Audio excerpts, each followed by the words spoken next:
Boa noite, que a graça e a paz do nosso Senhor Jesus Cristo esteja com todos nós nesta noite. É muito bom que a gente pode se reunir mais uma vez para essa reunião de salvação. E para começar, eu vou estar orando, entregando esse tempo nas mãos de Deus. Deus, eu quero te agradecer para mais uma oportunidade que temos agora para nos reunir, para focar em Ti, para aprender mais sobre a Tua palavra, sobre a Sua vontade pelas nossas vidas, Deus. E realmente quero entregar este momento agora nas Tuas mãos, Deus.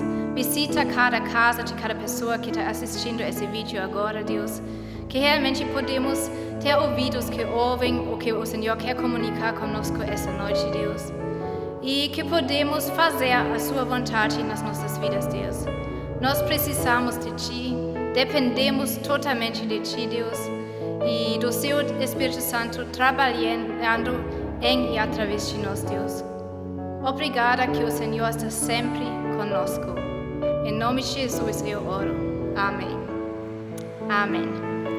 Então, na semana passada, o Jeremy falou sobre a presença de Deus, praticando a presença de Deus. Nós sabemos que Deus está sempre conosco, só que muitas das vezes a gente não está percebendo que Ele está conosco. Nós tiramos esses tempos de oração, oramos pelo almoço, pelo jantar, temos um tempo separado para ler a Bíblia e orar, mas na verdade durante o dia todo Ele está conosco e quer comunicar com nós. Então, nós fomos desafiados para realmente praticar a presença de Deus conosco o tempo todo. E o que isso quer dizer? Então, um tempo atrás eu falei sobre a graça de Deus e expliquei que a graça de Deus é o favor imerecido de Deus, a boa vontade imerecida de Deus. E eu comparei com essa imagem muito bonita, que significa que a graça significa que Deus, o Deus poderoso, o Deus santo, Ele tem o seu rosto voltado a nós. E a gente não merece isso, mas Ele está fazendo isso por causa do amor que Ele tem por nós.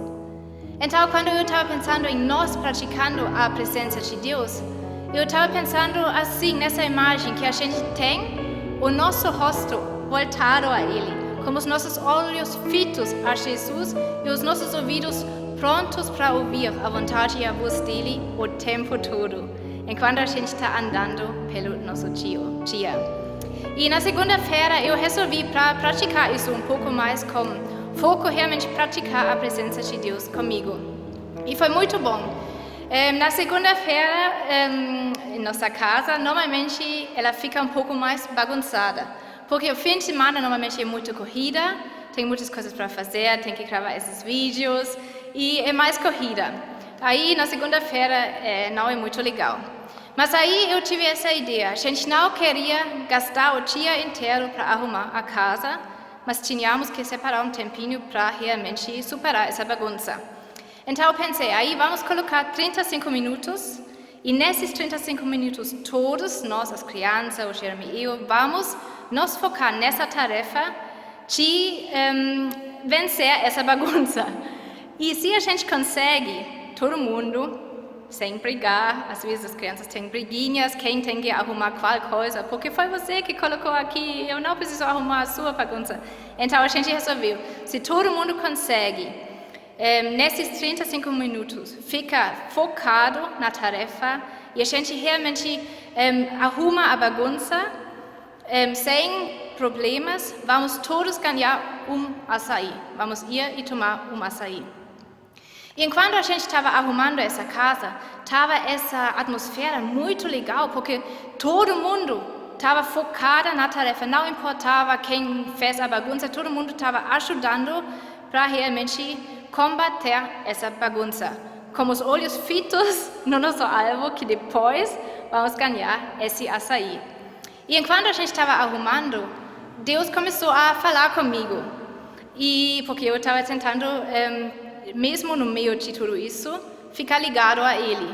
Então, Ele, de repente, começou a falar comigo e me deu essa imagem que o que estava acontecendo neste momento na nossa casa, todo mundo juntos, num foco só, contra o inimigo da bagunça e o tempo, E a mesma coisa com a igreja, porque nós, como igreja, temos uma tarefa que nos une. Nós temos a grande comissão, que está escrito várias vezes na Bíblia, mas uma vez em Mateus 28, 19 até 20, que diz assim: portanto, vão e fazem discípulos de todas as nações, batizando-os em nome do Pai, do Filho e do Espírito Santo, ensinando-os a obedecer a tudo o que eu lhes ordenei. E eu estarei sempre com vocês até o fim dos tempos. Nós temos, como igreja, não só nossa, todas as igrejas têm essa tarefa para fazer discípulos. E num outro texto que diz assim, 1 Pedro 2, versículo 9 até 10, é muito bonito.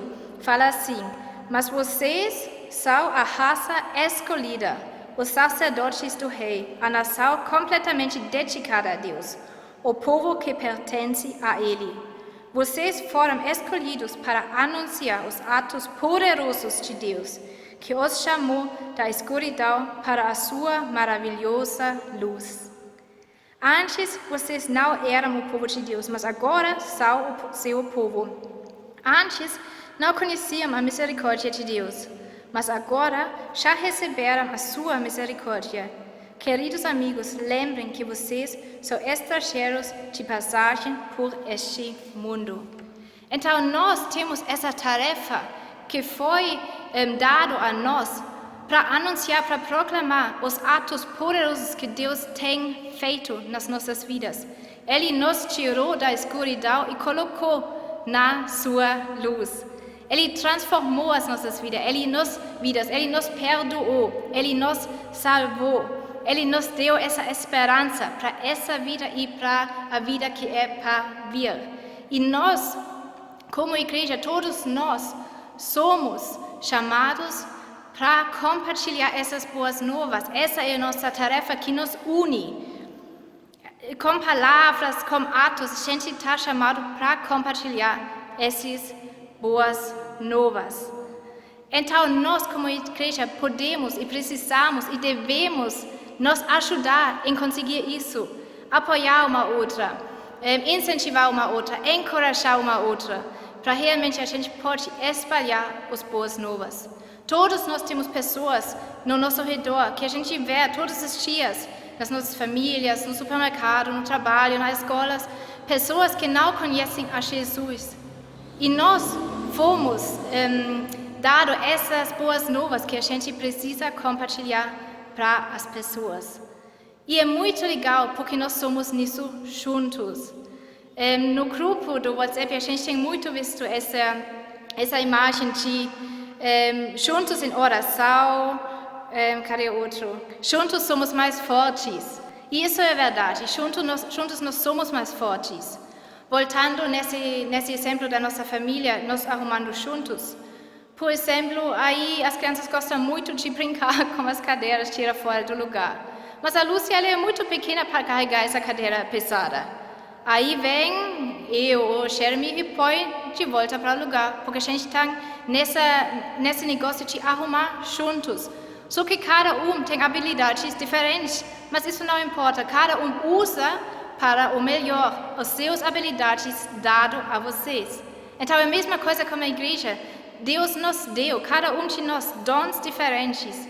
E nós precisamos usar esses dons pelo propósito de Deus, para chamar as pessoas a Ele. E é muito legal, porque realmente é verdade, juntos somos mais fortes. E isso é uma responsabilidade enorme que foi nos dado para compartilhar as boas novas, porque é uma tarefa que tem a ver com a vida e a morte eterna das pessoas. Então, é uma responsabilidade, uma tarefa muito grande que a gente tem que se focar em cumprir. E o bom é que a gente tem falado sobre isso, que temos o Espírito Santo, que está nos guiando para a gente poder cumprir essa tarefa. Comparando no exemplo que eu dei no começo, então nós temos como igreja uma tarefa comum, é fazer discípulos. Nós temos um inimigo em comum também. Lá no exemplo de começo foi a nossa bagunça e o tempo. A gente trabalhou juntos para fazer a maioria das coisas contra o tempo. Mas aqui nós sabemos que nesta vida, nesta terra, temos o inimigo, temos o Satanás. E o propósito dele é para destruir as pessoas, para destruir as vidas, para tirar a esperança, para que as pessoas fiquem presas no pecado, fiquem presos nos vícios. Ele é o rei da mentira. Então, ele está trabalhando para tirar a alegria das pessoas, para tirar a vida das pessoas. Mas nós, como igreja, temos a tarefa para chamar as pessoas a Jesus. E também nós, como igreja, temos um prêmio em comum. O inimigo veio para destruir, para matar, mas Jesus ele fala: eu vim para que tenham a vida e a tenham plenamente. Jesus veio para que podemos ter a vida, que podemos viver em shalom, a plenitude de Deus. Ele veio para restaurar. E isso começa aqui e se perfecciona no céu. A nossa grande promessa é que a gente vai passar a eternidade com Jesus. E a eternidade, ela é tão legal, a gente nem consegue imaginar como será. Vai ser um lugar com amor infinito, sem problemas, na presença de Deus o tempo todo. Alegria tão profunda que a gente nem pode imaginar. Uma vida abundante além da nossa imaginação.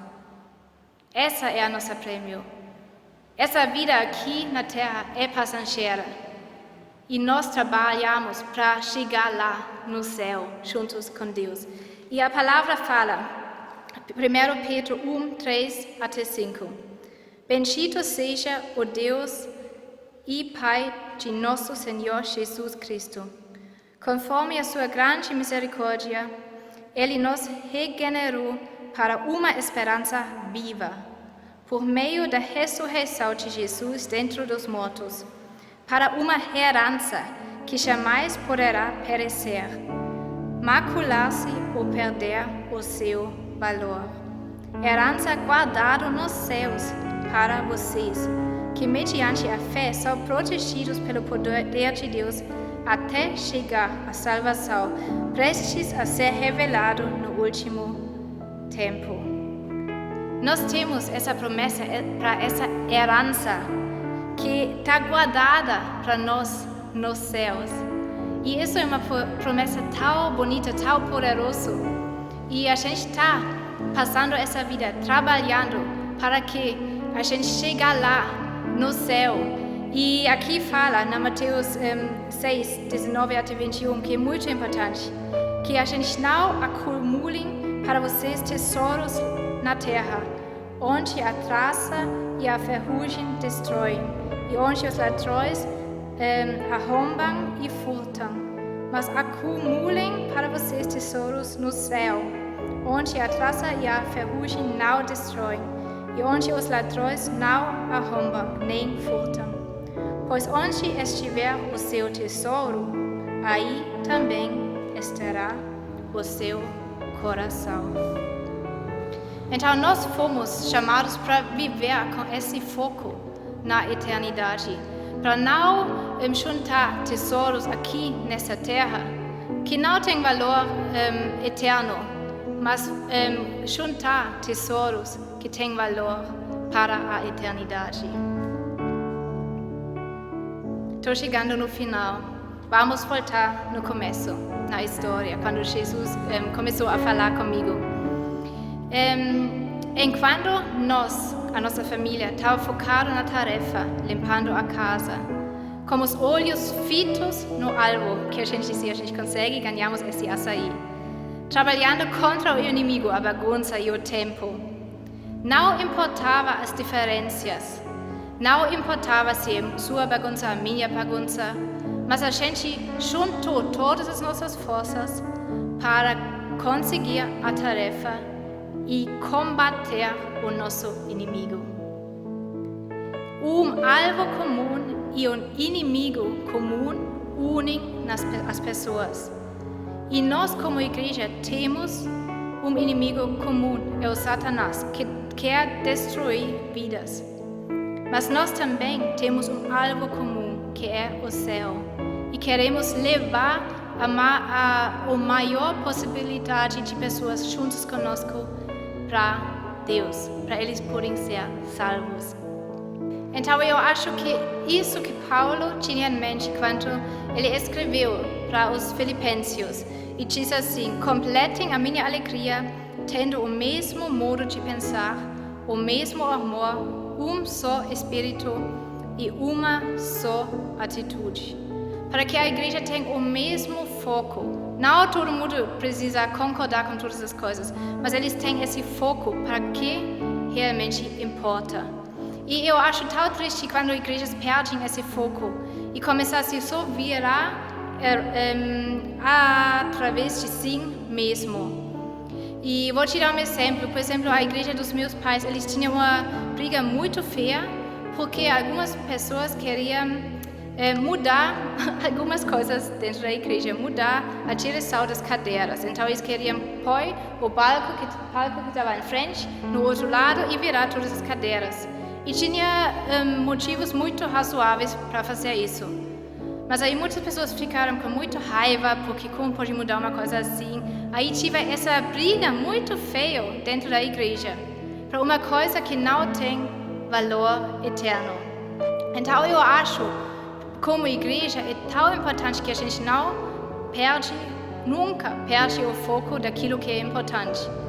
E o que é importante é que a gente cumpre a nossa tarefa, encorajar juntos uma outra para fazer discípulos, apoiar uma outra nessa tarefa, usar os nossos dons para a gente conseguir essa tarefa, para realmente cumprir essa tarefa que Jesus nos deu.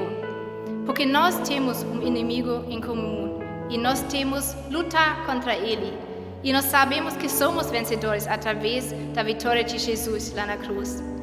E nós nunca podemos perder o nosso alvo, que é a promessa que a gente tem para passar a eternidade com Deus.